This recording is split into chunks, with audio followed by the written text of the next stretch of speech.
Hi, colleagues. Hi, friends. Mike Oakes again here.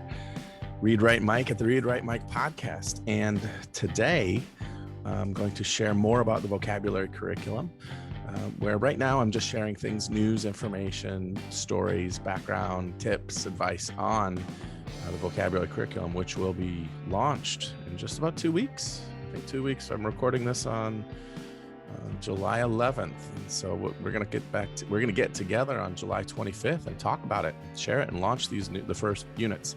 So get ready to join us for that, or be ready to watch the recorded video that will come shortly thereafter. Today, I want to talk a little bit about the background story behind the vocabulary units. Like, how did it come to be? Why is it here now? Where did it come from?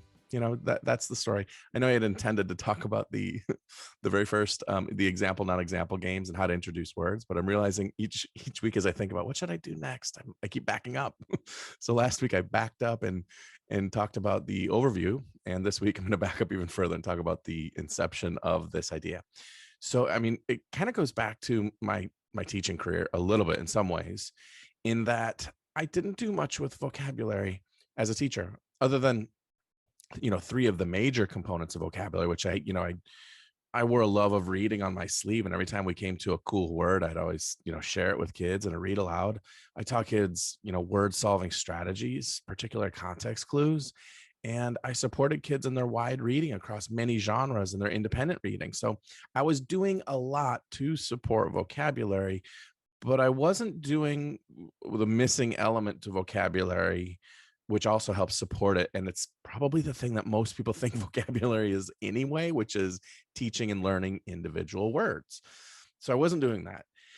And part of it was because, I would have people around me who would sort of look down on teaching individual words, as though I remember hearing a lot like, that's teaching in isolation. I was like, and the messaging was always like, isolation was a bad thing. In isolation, I was like, oh gosh, I don't want to do that, whatever that is. And then I realized, as I started studying vocabulary more, I realized like, oh, it's not in isolation. Vocabulary is about transfer. Teaching and learning individual words is about transferring it into your speech and into your writing. That's not in isolation at all, right? And so it took me a while to come around to that and realize that was the missing link, the missing piece for me in vocabulary instruction. And frankly, it's what most colleagues I talk to, teachers, when they say vocabulary, that's what they mean: teaching and learning individual words. And to me, it's always a reminder that it's not the only thing. It's one of several things, but it's a big one.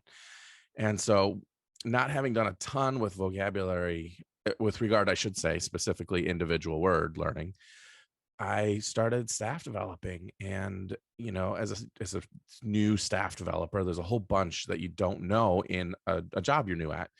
And I was realizing not only was there not a lot that I knew about in terms of how to lead a group of adults, because I've been leading a group of children for 10 years.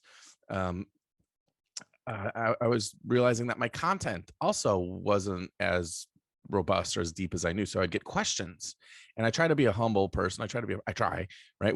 I try to be somebody who is constantly learning. And I would recall getting questions from teachers like, well, Mike, what about vocabulary? And I would say, kind of skirt around and say, there's this, this, and this, and this, but it was always skirting around individual word learning. I was like, you know what? I got to study this. What does research say? What do educators and theorists and scientists say about vocabulary? Because I don't know. Is it right that it's an in isolation thing to go into individual words, or no?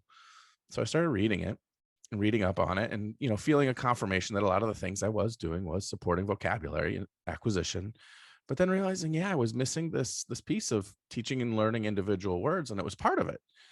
And so what I decided to do, I decided to, like, well, maybe I could kind of do this. I could be somebody who helps with doing it well. At least if this is a missing piece, I could help bring about it going well, and I could share that with the teachers that I staff develop.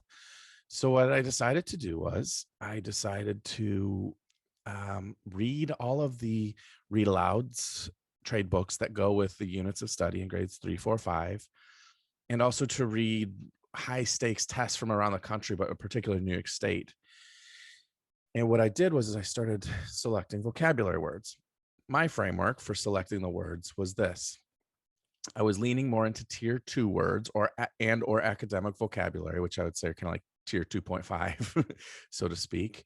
And the reason I was leaning into those words because I wanted words that could transfer more into the kids' writing and talk across domains, across subjects, across their day, across their life. Tier 3 words were great and are fine. They're important to the subjects, but I decided to um, cast a wider net, I guess, so to speak. And who know, maybe we'll develop some tier 3 work. But part of the reason I shy away from tier 3 vocabulary words is because each state has different science and social studies standards and curricula. And so to even suggest that I would have like a proper tier 3 word bank for teachers across the country would, I don't know if that would be quite fair. But tier 2 words are much more transferable. And so I went with tier 2 and also academic vocabulary. And what I would do is I'd read these books and these texts, like the high stakes tests, and I'd ask myself, based on my own experience as an 8, 9, 10, 11-year-old, but also my teaching experience with students that I taught in rural Mississippi, Washington, D.C., and in the South Bronx, and in what I knew about third, fourth, and fifth graders, staff developing and lab sites as well. I thought, what are the words that these age kids aren't saying in their speech? I'm not hearing it, and they're not yet writing it in the writing. I don't see it. Right. That if I came across a word in a book, the read aloud books, those texts, and I determined that I didn't think I was hearing kids use that word a lot, and I didn't see them writing a lot, it became a candidate. Now, that's because I'm choosing to say if it's not in your expressive vocabulary, in your talk or in your writing, it becomes a candidate to teach because I need to see that transfer.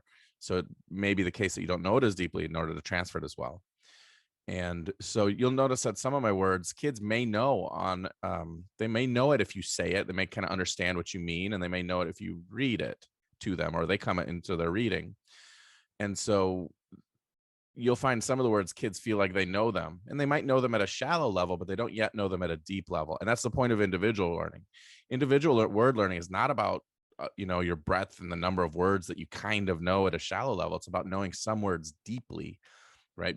Wide reading, independent reading helps with learning a ton of words shallowly, right? And so when you encounter those words, when you see those words, there might be a few that kids are like, yeah, I know what that word means, but usually they're overestimating their knowledge. And part of it is because we're not seeing it and we're not hearing it, and they're not using it metaphorically yet. So that's why they became candidates. So I wrote down all these words from all these texts. And then what I did is I started creating my own little database, and I started cross-referencing how frequently these words started appearing in each other's text. So if it was constantly appearing in a read aloud text or a high stakes exam, it became a priority for sure.